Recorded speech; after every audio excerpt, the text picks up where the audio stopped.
Greetings, greetings, greetings, everyone. Thank you all for tuning in and welcome to this special edition of Female Barber Talk with Yah-Tay. This is episode 16, and it is so graciously titled Grace for My Father, a story of healing, forgiveness, and final conversations. Um,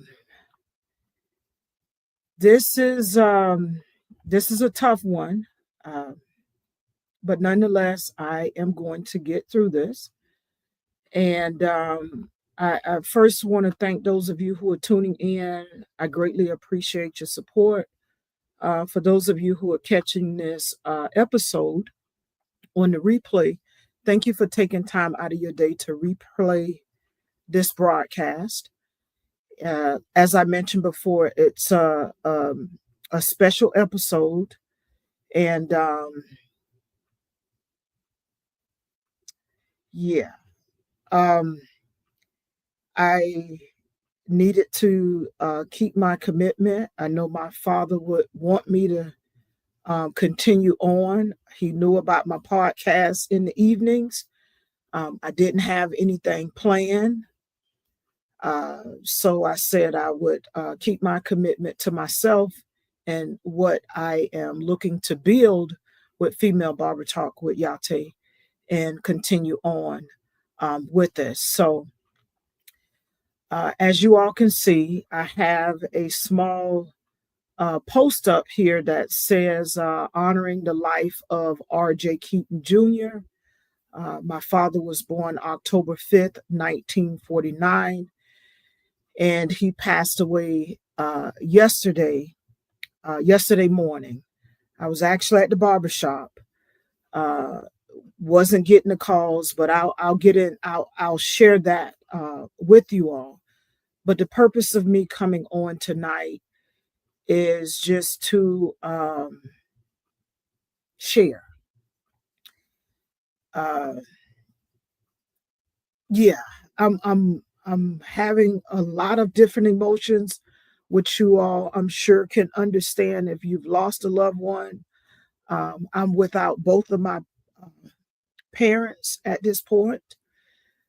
Um, I've had a lot going on this last week, and I'll share this with you. So early on in the week, um, there was a change that has impacted me, and I dealt with that. Then there was another situation that happened, dealing with another death of a military buddy of mine that I didn't know.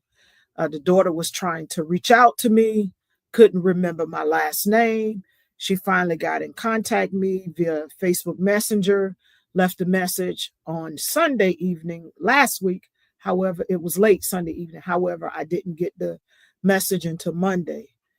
So, they say everything always come in threes. So that was the second incident for the week. And it was just the start of the week. And then my father transitioned on Saturday morning. So as I get into this episode, I want to say it's not every story between a father and daughter, or even a mother and daughter, is perfect, but some are redemptive. And then this deeply personal episode, I'm going to share the truth about. Pardon me, I have notes because I want to make sure that I'm intentional about some things that I learned through this process of healing and forgiveness and communication. There's some things that I do want to share. I have images, a video clip. I had another one of me cutting my dad's hair, but it was too long, so I couldn't get it over. But nonetheless, I'm going to share the truth about the evolving relationship with my dad, the rocky beginnings, the distance, because there were times that we didn't communicate. I wasn't in communication. with him, and the slow, meaningful return um, back to each other, where, these last few years, the conversations, having the hard conversations, asking the tough questions, and, just those things that uh, children desire to ask of their parents when there's a question mark. Um, he wasn't the best dad in the beginning, and he would tell you that. He said, I wasn't the best dad, but I was better than some of them out there. So it's interesting that I use the word best dad, but he would say that. But he became a better one. Uh, my relationship with him, I can't speak for any of my other siblings or anybody else for that matter in terms of their relationship with him. But I can speak for me and my conversations. I'm going to share some voicemails so you can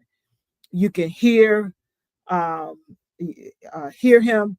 But before he passed, we had many conversations that mattered, and this podcast is about conversations that matter.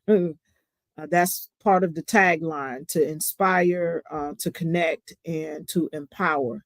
So hopefully through this particular episode, you find something inspirational. There's a connection, and maybe it empowers you in some way, shape, or form. We healed, we laughed a lot, and we forgave. Um, and I'll talk about that as well. Um, this is a story for someone who's still hoping, still hurting, or you're still trying to understand the long, winding road of family. And, those family dynamics can be challenging. Um, they can be triumphant, everything in between. Uh, yeah, because sometimes grace shows up late, but always right on time. That's why I entitled it Grace. And um, many of my friends and peers and individuals who've been reaching out, one of my elderly clients was like, "You're always talking about being grateful, being grateful." You know, no matter what I'm experiencing um, or going through, um, I always say that I'm grateful, even in the challenging times like this. I always say that I'm grateful. So I've already introduced the podcast. I didn't even get any tissue. So, y'all, the tears are going to run tonight. But they're happy tears because, like I said, my relationship with my dad, it was positive. It was, it ended on a good note. And yeah, I want to acknowledge the complexities of father-daughter relationships, you know, um, and share that this episode is dedicated to my dad, and um, who passed on May 3rd. I would say yesterday because it was yesterday. Technically, it was yesterday. But for those who are catching this on the replay, the date is actually May 3rd, which was a Saturday. And yes, I was at the barbershop because he always teased me at the barbershop. So I was at the barbershop. I don't answer my personal phone when I'm in the barbershop. However, have my I do have my personal phone on my station, but I put it on a notch that it's very low. So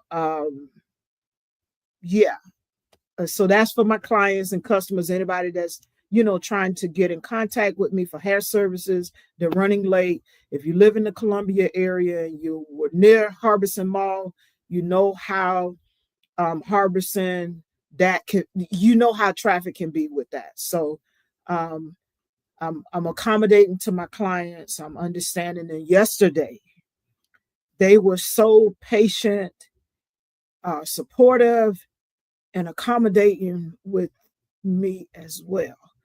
I'll tell you the scenario, how it happened, but I want to start with my childhood. Um, if you've read my book, then you know where I'm going with this. My dad was born up in the 50s. He was born at 49, but he was raised in the 50s and 60s and 70s when he became an adult. So those times were very different. Men, did they thing. Papa was a Rolling Stone. And I would tease my dad about this. So there's no shade to my dad because he know. I would always say it's 10 plus of us. So on my mom's side, there are 3 girls. And on my dad's side, there, and he, including me, 4 girls and 2, 3, 4, it's 5 boys. Yeah, 5 boys. But I would always say 10 plus. So that's 9 kids from 5 different women. My dad was a very handsome man. I'm gonna put this up and then I'll put he was a very handsome man coming up. Yeah. So he did his thing, but in that my dad was protective in his own way with his relationship with my mother. I can only speak about my mother. Loving couple. He was a few years older than my mom. I thought I brought that picture up of both of my parents. Hold on. Let me see if I can bring that up. But he was a little older than her. He met her young. Pardon me. Y'all just bear with me with this particular episode. I want to share this real quick. So those are my parents here on the far left, and that is my uncle on the right. My uncle is on the right, my Uncle Ricky, who practically raised me when my dad left the home.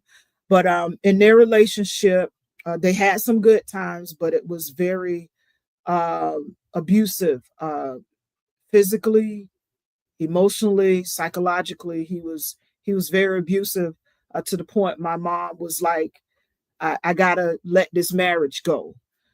So she got a divorce. My dad wasn't in the home. He was ordered by the courts, like, some parents, to see us, pick us up, get us for the weekend. When he would honor that agreement, he would pick us up and we would go straight to our grandparents' house. So we would spend the weekend with our grandparents and my oldest brother, and one of my cousins who lived with my grandparents at the time. But with that, so he was never really in the home early on that I remember, because that time was very challenging. You know, a lot was going on. I don't have a whole lot of memories of my childhood from that time till about 9 from a family perspective. Uh, but my mom ended up letting, you know, uh, letting him go. We would see him occasionally. And when he did come get us, we would go to our grandparents' house. So there was a lot of emotional distance, missing pieces. However, my uncle filled in because he was there all the time. Like I said, he practically raised me, which is why my uncle and I had a really, really close relationship. Um, but I never disliked my dad. I just didn't understand. And my mom, God bless her soul, she never, never, never spoke bad about him. Never spoke bad about him. She would always say, when you get old enough, you'll be able to see for yourself. That was her line. When you get old enough, you'll be able to see for yourself. So I respect her for that, because unlike other uh, relationships with the mother and father, oftentimes it's the mother, um, uh, makes it difficult for the relationship with the child because they didn't make it, and bashes the father for whatever reason. It bashes the father, and it could be vice versa. I'm speaking from a female perspective. So in that relationship, she never did that. So, like she said, as I got older and could comprehend and see things and understand stuff, and of course ask questions, I began to put two and two together. And I'm like, whoa, you know, he was the reason for me coming early as a premature baby. Domestic violence. Him and my mom got into it. My mom saw him out with another woman. Uh, caught him red-handed per se. They got into an altercation. She left the scene, went home, and went into labor. I was born in February. I was supposed to be born in April, but I came in February. Nonetheless, God's timing. So, um, those were just some of the things. So as I got older, after my mom passed, I lost my mom 49 days after my 16th birthday. So that was a traumatic experience for me. And because of the dynamics of the relationship, we end up going with my aunt. My dad wasn't in a position. Hey, Val, thank you for joining. I greatly appreciate it. My dad wasn't in a position to, hey, Saltberry, thank you for tuning in. He wasn't in a position to take us. And because the lawyer that my mom had for child support was handling the custody case with my aunt, she knew the history of the relationship. So she wasn't going to let us go with him anyway. So yeah, so that's the dynamics of that. I end up graduating school. He was there, and I actually have a picture. I'll show you that. He was there. I say I'm a daddy's girl because I've been able to have conversation, have relationship. Though it's been off and on rocky, it was there. Military, college. He took me when I left junior college and went to Valdosta State to play basketball. He actually, him and his now wife actually drove me up to get settled in my dorm, Lindale Hall, which they're tearing down now. But nonetheless, he took me up there. So he was there in different places. But when I started to ask questions about certain things as it related to my mother's relationship, I don't think he was in a place to share. So he would always say, I don't want to talk about it, but towards the end, and I'm going to share that he did talk about it. He did open up about it, as well as apologize for it. When things started to shift, it was, I want to say about 2015 or 2016. I had been having this dream about him and my mother. So one day I was going to sub for this elementary school when I was in Jacksonville. And I just picked up the phone and called him. And the conversation started there. I always felt like, I got to guard my heart because I don't want to be hurt, by the things he may say or, something he may do. So it was superficial, surface level. I would not share anything deep, how you doing, that kind of stuff, what you doing, that kind of stuff. But I told him about the dream, and I kept having a reoccurring dream. So I just called him. So that was the onset of us communicating and sharing and, because at that point I hadn't talked to him in a couple years. So um, I was doing our family tree. I was continuing to collect information for the family tree. And I had this one conversation with him. I was actually standing outside my grandmother's house on the sidewalk, and I'm going to show you this picture. This is a picture of my dad in front of my grandmother's house working. He loved cars. Let me stop for a second, y'all. My dad could work on a car like nobody business. When I had my first car, and I'm shifting gears a little bit, it was a Cutlass Supreme Broham, 2-door, sky blue. He taught me how to change oil, how to change my tires. I can gap and change spark plugs. Yeah, clean the engine, degrease the engine. And one thing he told me, if I ever had to take my, I'm gonna tell y'all a couple things. If I ever had to take my car to the shop, he would always tell them, your dad say, put the parts and you'll put them in a box and put them in the trunk of your car because your dad want to see them. That was one thing. Another thing, he would always say, when you at a red light, and it turned green, don't be so in a rush to go, because some fool could be running the red light and there you got an accident. You got to drive for you, the next person, and everybody else. Your eyes always got to constantly be moving. I'm like, yeah. He drove trucks. He drove for chemists. So he would be on the road a lot, drive. He was familiar with the road, fixing cars, all of that type of stuff. So he instilled those principles in us. So anytime I go get my car fixed, my dad say he want the parts in the trunk, to put it in the box and put it in the trunk.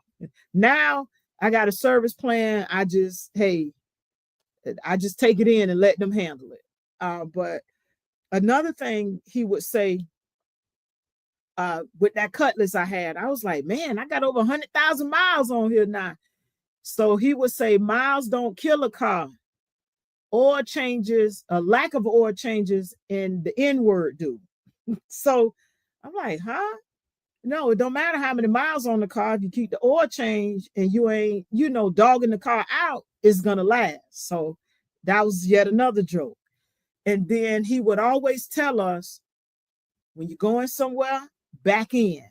You can do more with the front of the car than you can with the, y'all know what. He would say the A word. I don't cuss. He would say the A word. So he was like, always back in. And to this day, I've been driving since 16. To this day, I back in unless I'm running in real quick. But the majority, even if I'm running in, the majority of the time, I back in. And I've had situations where I've been at an event, or I've been at a party, or I've been at something, and there are a lot of cars around, and everybody just pull in, just pull in, just pull in. I'll tell y'all something recently. One of my clients marches in the band for Irmo. And they had the big game last season where Irmo in he go to Dutch Fort. They were playing Irmo High School. Biggest game of the season. People pulling in, parking on the side, they just pulled in. I backs in. So as I'm pulling out to leave, because I actually left, Dutch Fort was killing them. I actually left before it was over with. And I'm pulling out, everybody's struggling. They pulling up, backing up, pulling up, backing up, trying to get out of the space. And I was like, I actually called my dad on the phone, and I said, guess what? These fools done backed in. I mean, they done pulled in, and you told me to back in. I wish you could see them trying to get out of this, traffic, having a hard time, and somebody out there waving them, back up. No, stop, back up. And I'm like, I'm still using it to this day. And I told him, I called him.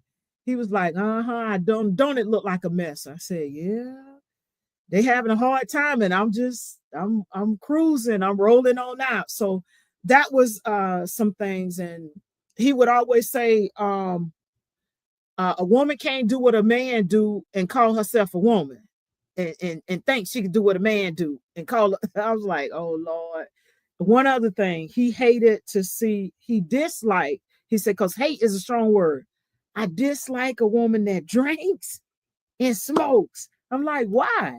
What about casual drinking and those who smoke? Mm-mm, mm-mm, mm-mm. That's what he, he would tell me. I'm like, okay, well, your choice, but those are some of the highlights. I'm gonna share, in our conversation. Um, I'm gonna share this one. Let me make sure I get the right one. I have so many recordings where he would call me and chat with me. Hold on. I let y'all listen to this one. Let me put up this picture here. Hold on. I'm gonna put this one up for y'all so y'all can see. Uh where is it? Where is it? Okay. Hold on. It's about 10:53. This Catman 1 calling Catman 2 to see what you're doing, Catman. All right, I love you. Give me a holler whenever. All right. That's one. He would always call, especially after I was leaving the barbershop. Um, he used to call while I was at the barbershop, and I would tell him, I'm at the barbershop. Don't call me, because during his time with his sickness, my dad, for those of you who don't know, my dad had prostate cancer.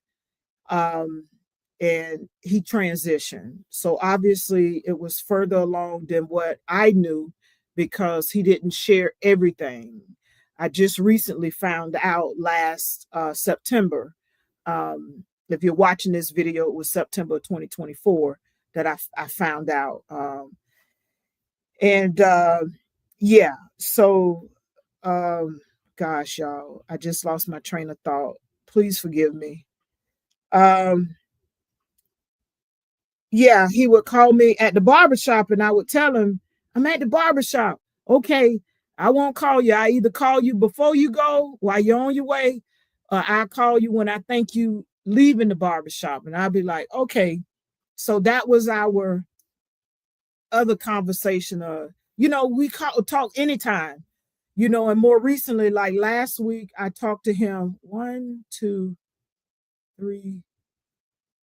three times, and the night before he transitioned. It was a very short conversation, nothing out of the ordinary. He called me at 9:50. I had left the barbershop. I was delayed in getting home, a lot on my mind. But what had transpired early in the week, I didn't share it with him because I was just going through. But nonetheless, he called and he said, I was checking on you before I go to bed. And you leaving the barber shop? I said, actually, I just stepped in. I'm getting ready to, have something to eat, and then I'm going to bed because I'm really, really tired. I'm drained. I had a long day. He was like, okay.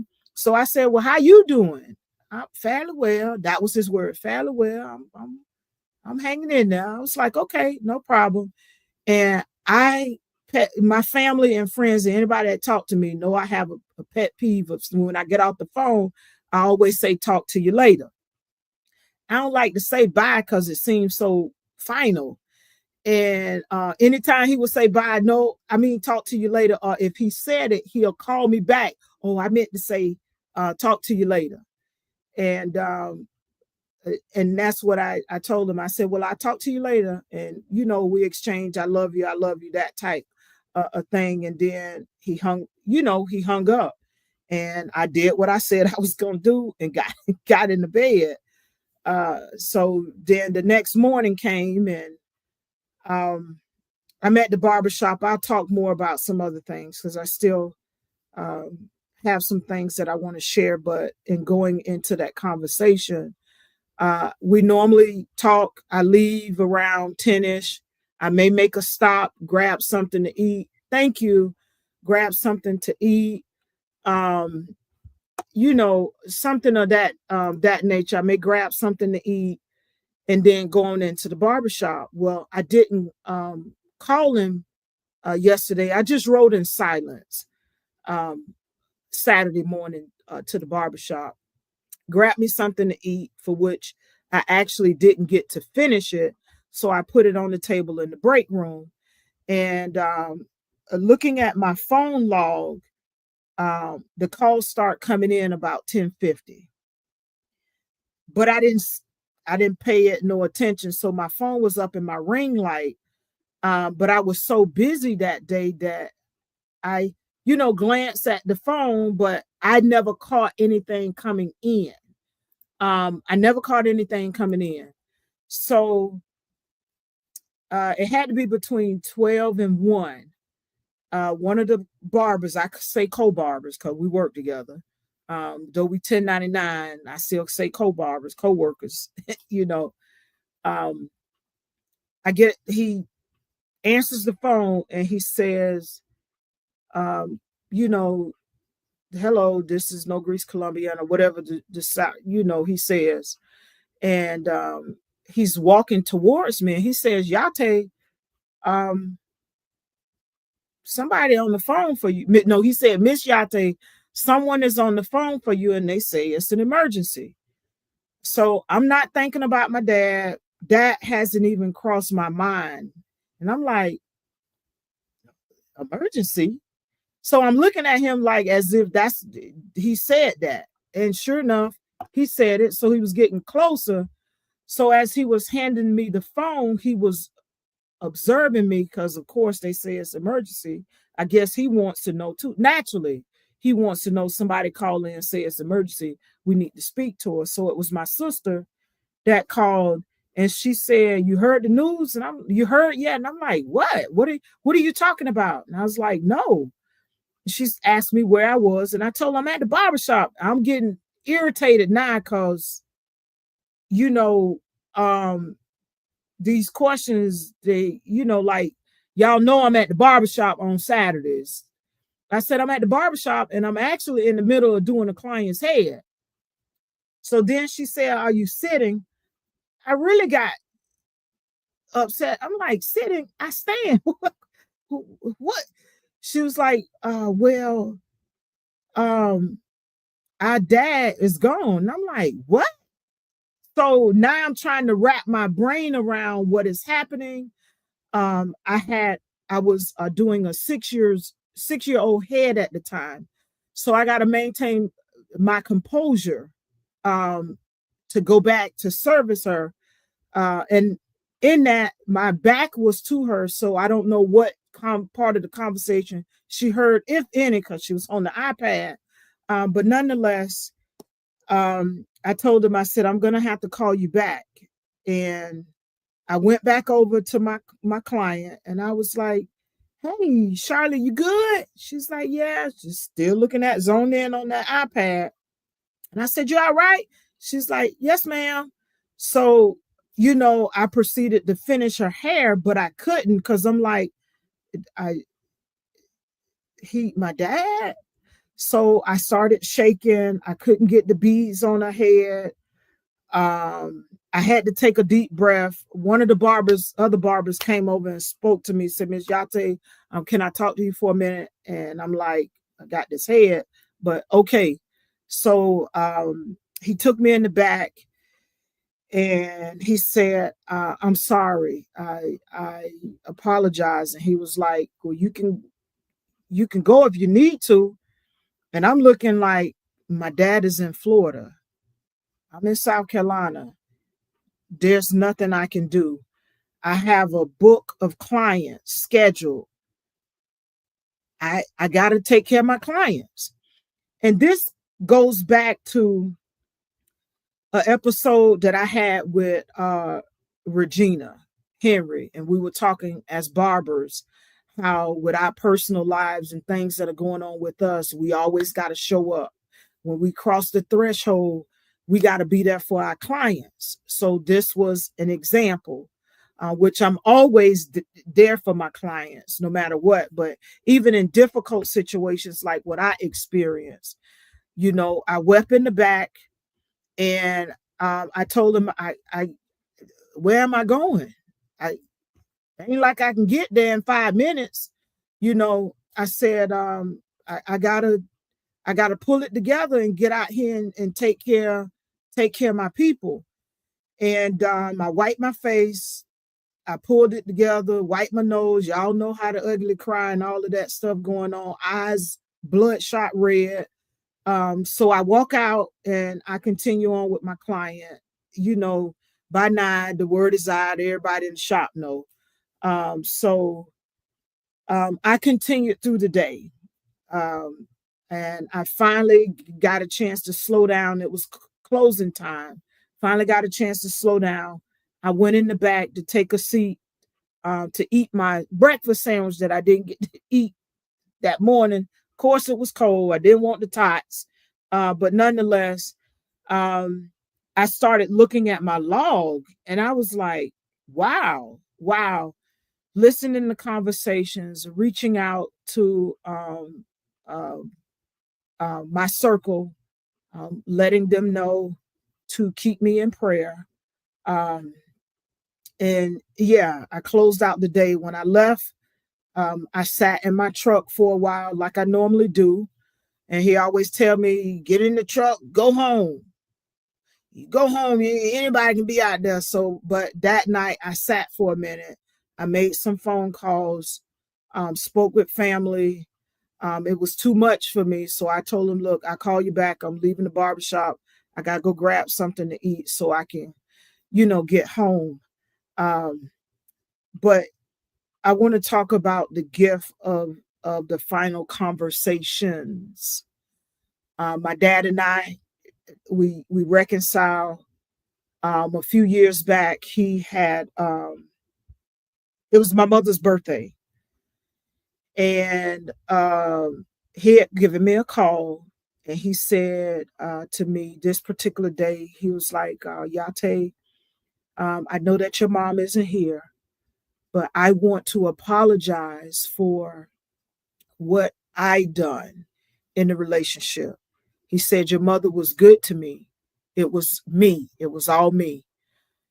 And would you accept my apology on her behalf? And I was like, yeah, what else am I to do? But I thanked him for that because I know it took a lot. And my dad has said, sometimes when he looks at me, he remembers what he put my mom through, for me to be premature, to come. And he would always say, yeah, I can hold you in the palm of my hand. I wore 2 pounds, 10 ounces as a baby. Um, um, so I know it was challenging for him. He owned up to his shortcomings, and shared that. And then sometime again, he apologized again. When I wrote my book, A Heritage of Hair, I dedicated it to both of my parents. And I had a soft launch via social media on his birthday in 2023. So I wasn't able to get him on physically where we could see him. However, he was on and you could hear his voice. And in that conversation, he talked about, some of the things that he'd done. It's a conversation. If you're listening to this, I have it pinned to the top of my um, uh, IG page, because it was a live broadcast that I did on IG, and it aired October 5th, 2023, and I celebrated his birthday, and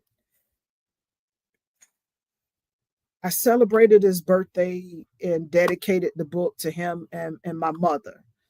Um, yeah, so he talked about different things. He even shared, his sorrow for some of the things that he did. He encouraged the gentleman to do right, if he could do it over again. And he also surprised me by sharing how proud he was of me, um, that the book was really good.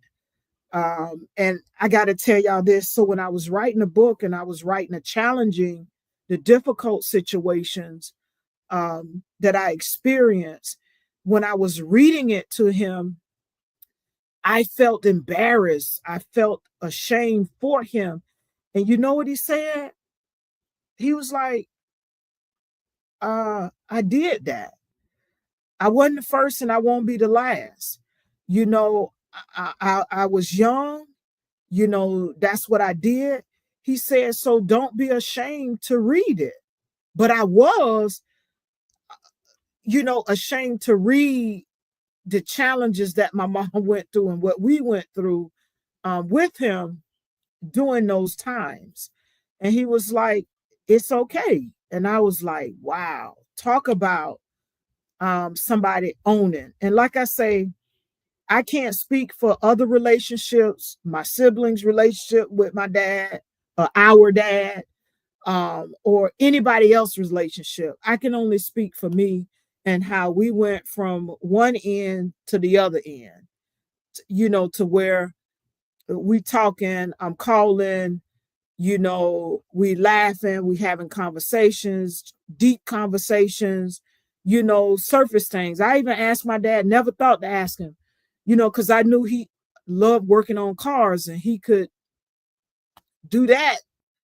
To me, seemed like with his eyes closed, he can listen and hear and tell you what's going on. Because I remember when I was stationed in Jacksonville and I was having a problem with the alternator on the car. And he was like, just put the phone just put the phone under the hood and let me hear what's going on. And I was like, okay. So I did that. And he was like, check this, check that. And this is what's going on. And I remember visiting some friends prior to going to Valdosta State. Leaving Valdosta State to go into the military. I had left.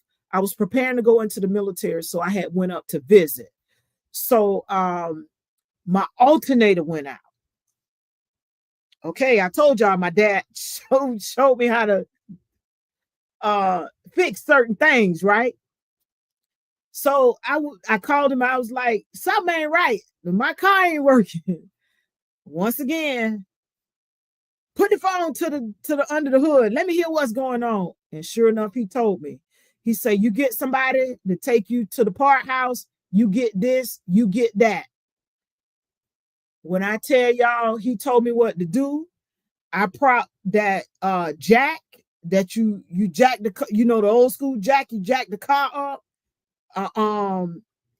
I say, yeah, it's not a crowbar, but it got the one end with the lug on it that you can take the lug, the lug nuts off, and the other end is straight. I propped that thing up in there, got the alternator off, put the new one on, changed the belt, and I was up the road. I was up the road. But those are things that he shared with me.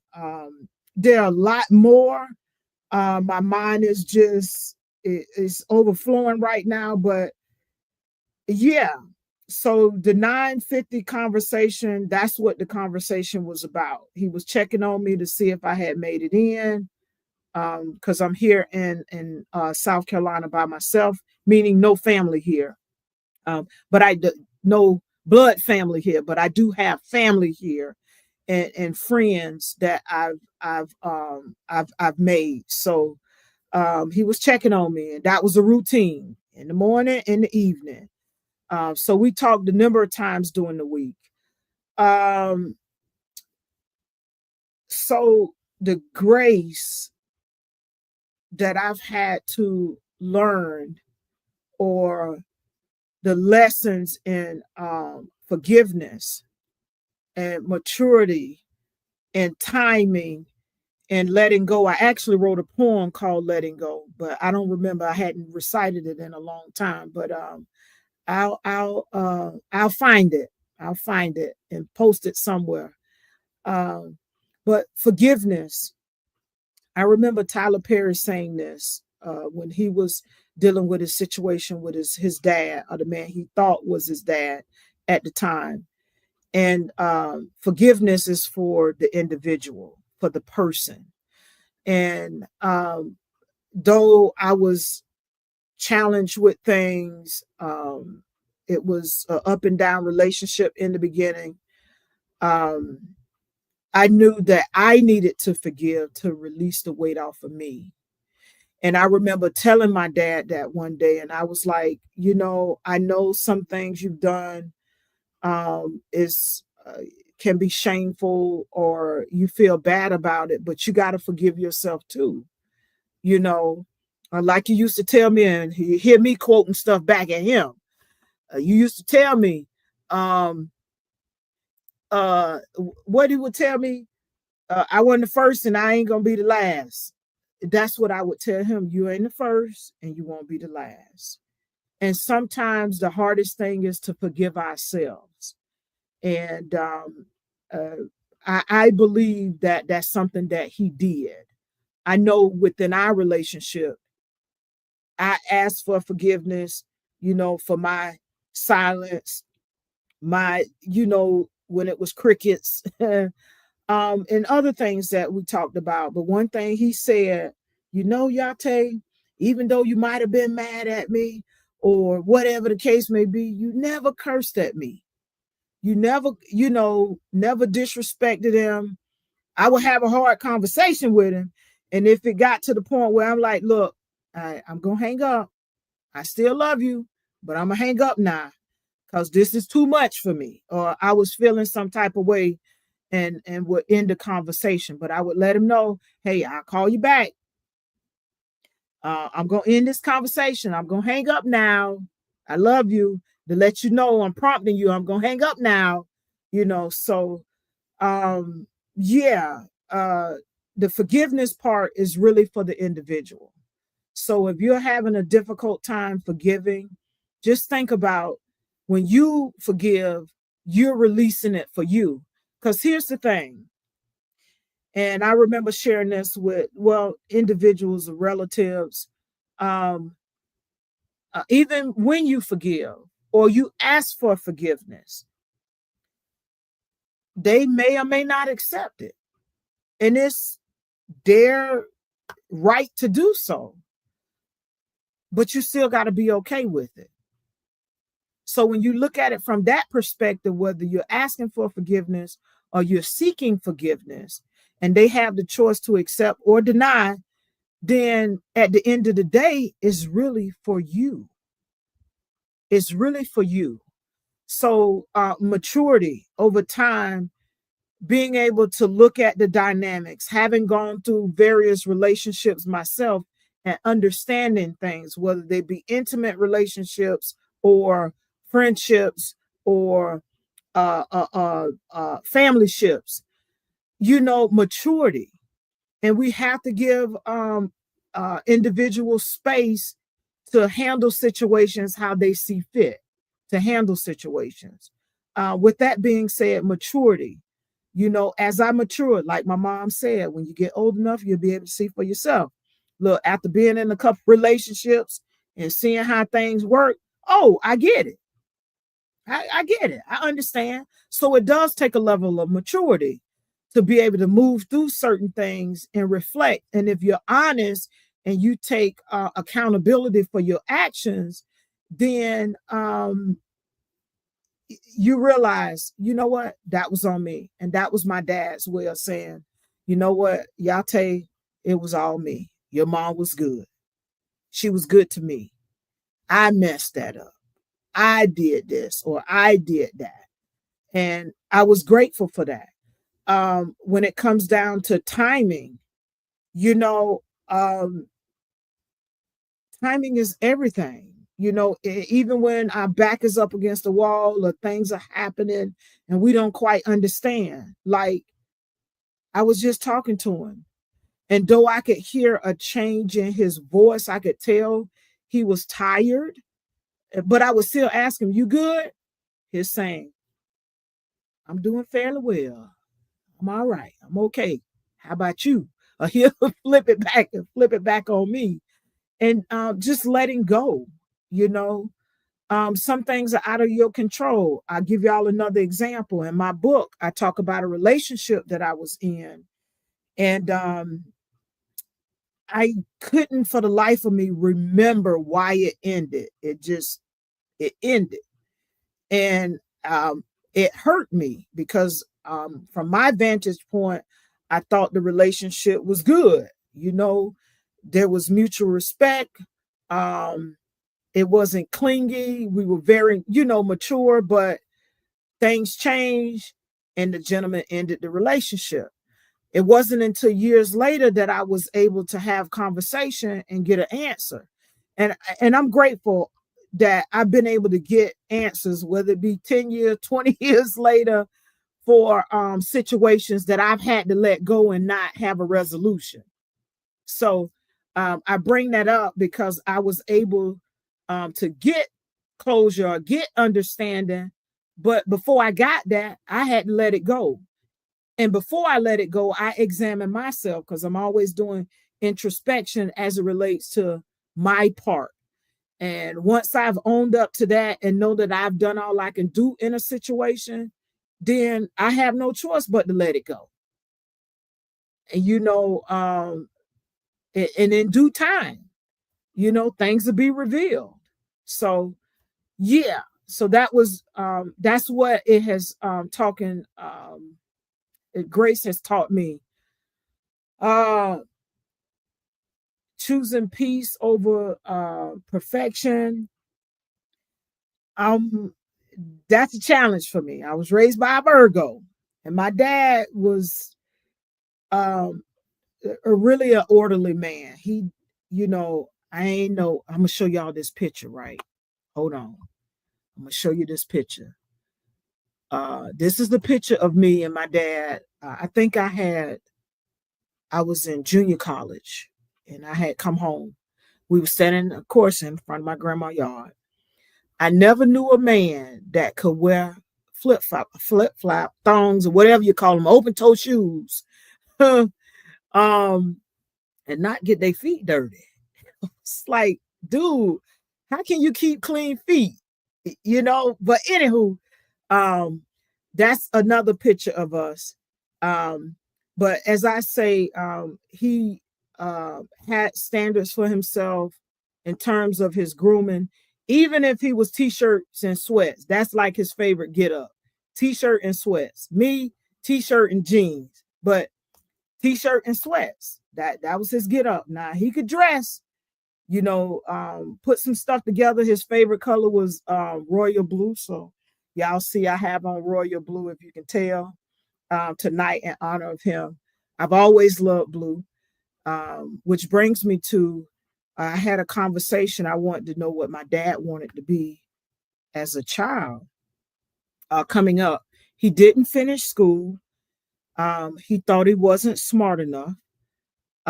He got picked on, so he dropped out, and he never finished.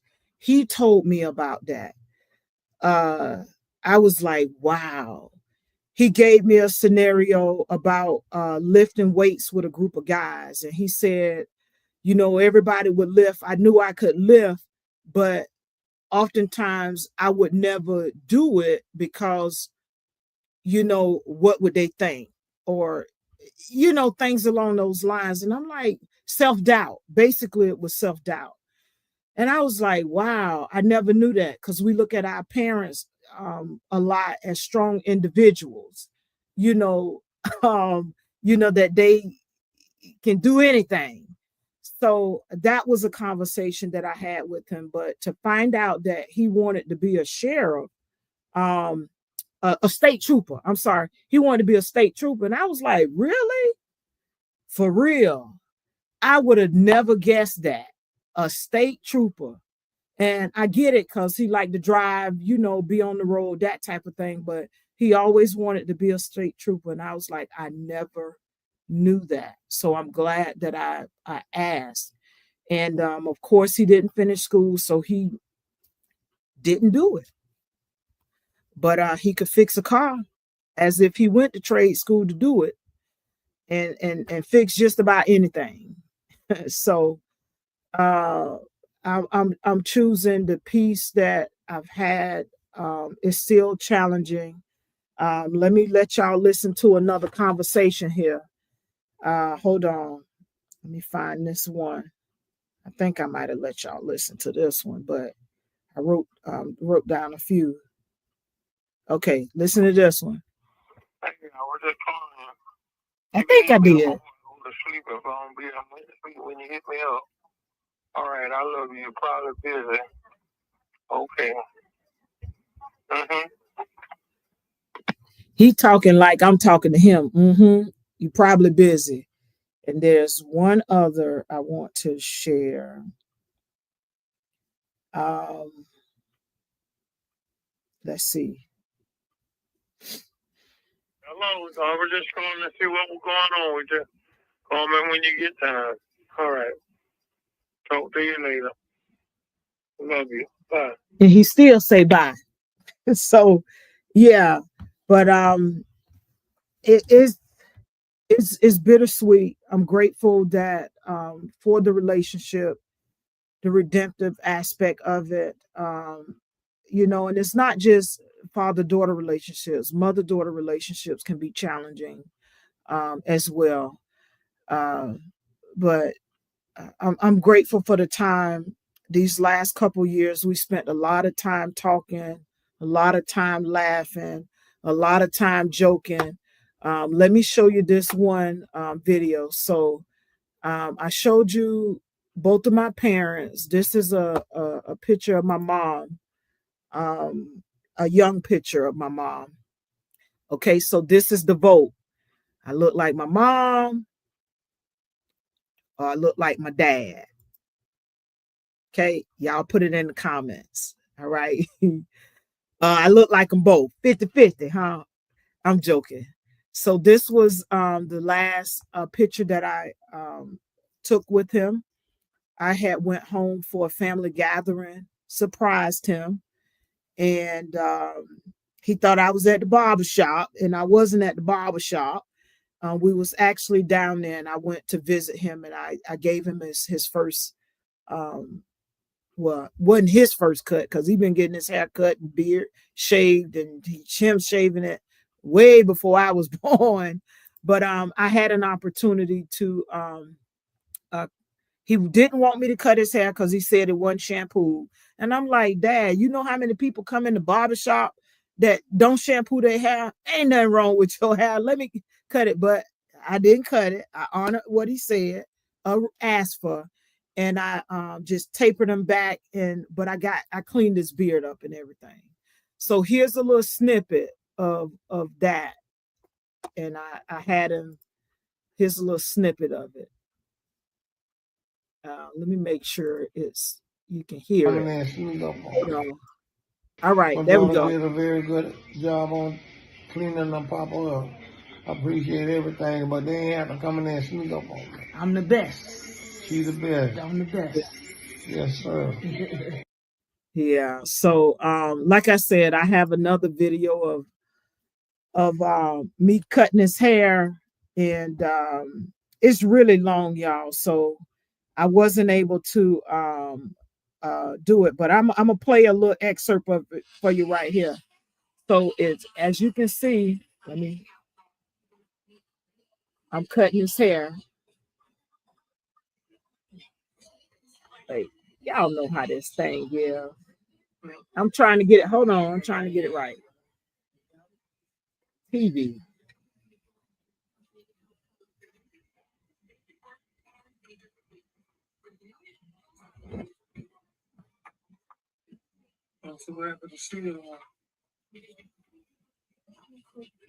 He was happy. Take your beard down a little bit. So you sleep out talking to you yesterday. I'm thinking you will up in Carolina. You will. We didn't talk yesterday because I was at the bar. I was here. See, I was trying to get the lie straight. I was there, but he normally know me at the barber shop.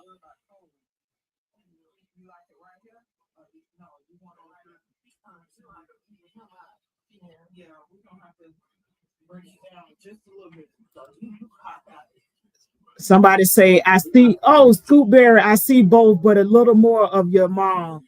This is the oh hey Lou, thank you for joining. I'm trying to set this right, y'all. Hold on.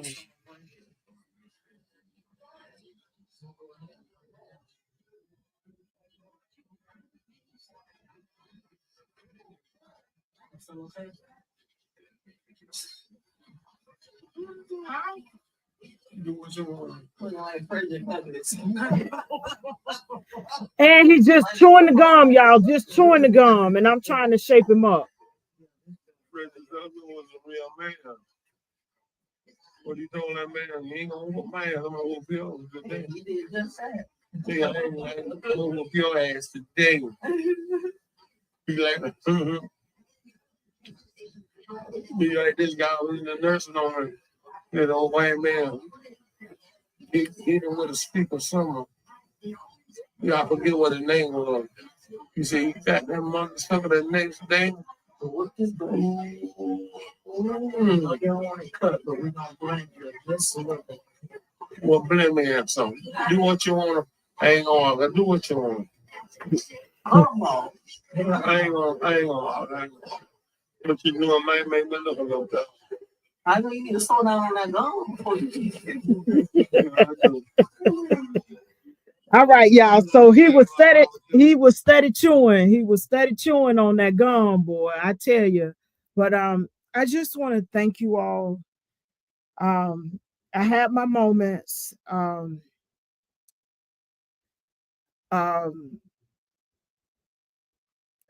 You know, I smile, I cry.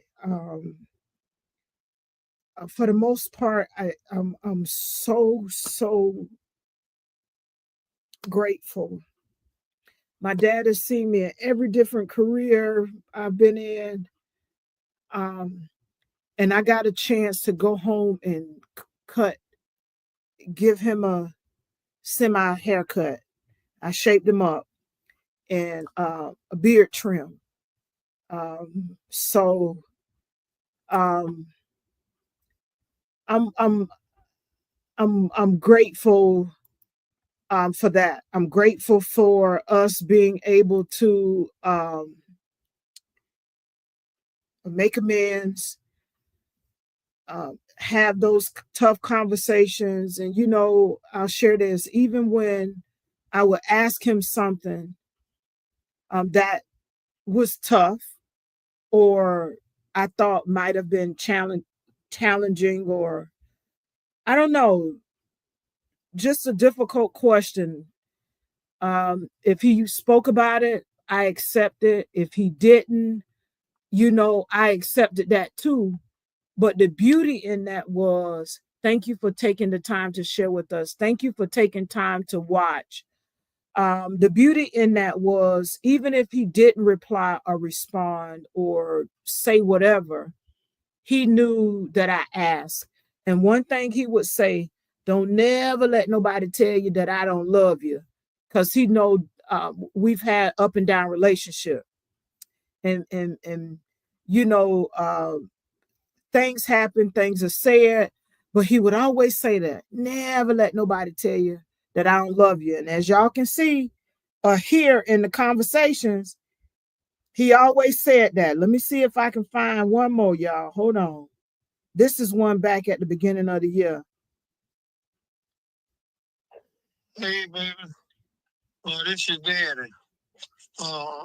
Since I got you on this signal. He was giving me a friend that I grew up with phone number. So I ain't going to put her phone number out there. But yeah, he was giving me the number. Hold on. Here's another one. Okay. That's why I couldn't get the phone. So you know how parents calling and talking? I was on the other line calling them on his calling him on his cell phone. He was on the home phone trying to call me. So I'm calling him. But I'm just grateful for the final conversations. And the final conversations have been over the last few years. And here lately, you know, with finding out his diagnosis and going through that whole ordeal, um, accepting what he chose to do or didn't want to do, you know, I just had to let go. But in that, we had conversations all the time. Um, yeah. So I want to thank you all for listening, for witnessing this part of my journey, because it is part of my journey. It has to do with barbering, because of course y'all can see where I cleaned my dad up. Um, I cleaned him up. So um,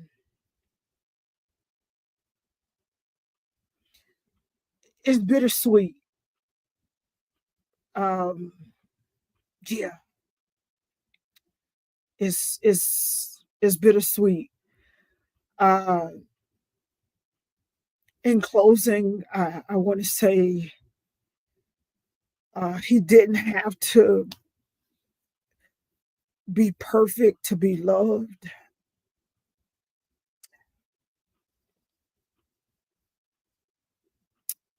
and I didn't have to carry the weight forever. We both chose grace.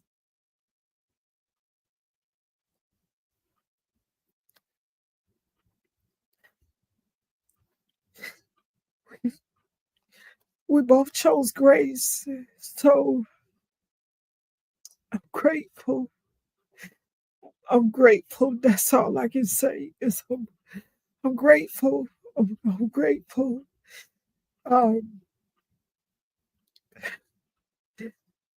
I didn't get this opportunity with my mom. It was a sudden thing. She was gone. I was young.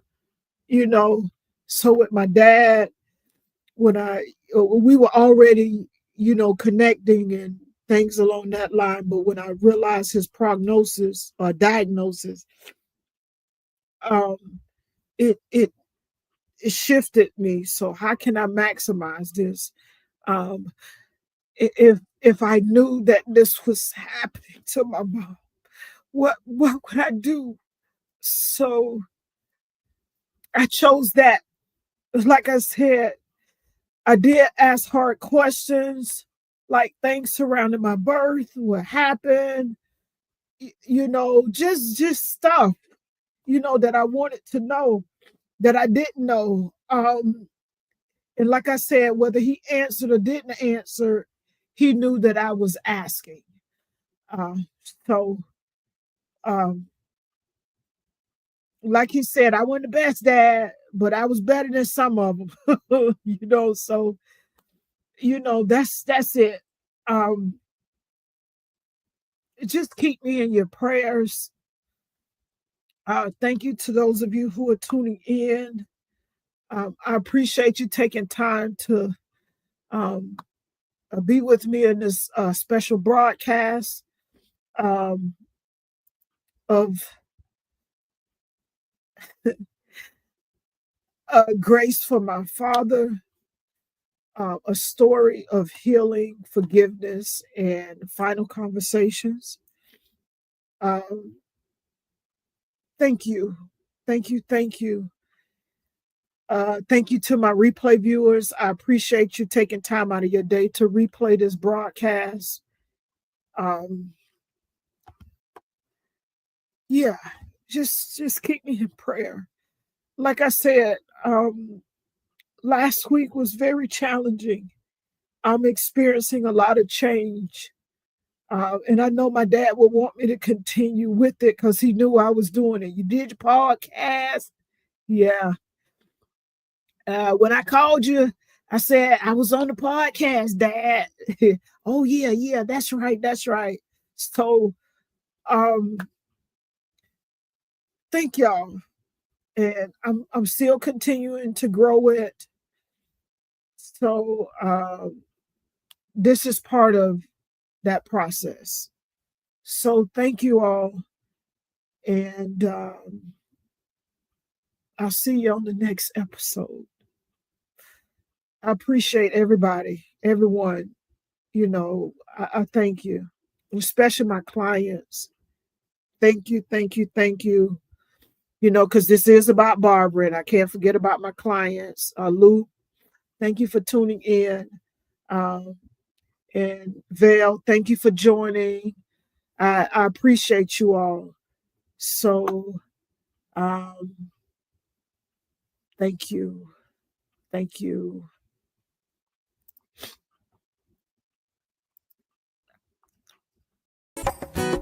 I am real roots pride. I am real roots love. I am real roots naturals, naturals. I am real roots pride. I am real roots love. I am real roots naturals, naturals. I am real roots pride. I am real roots love. I am real roots naturals, naturals.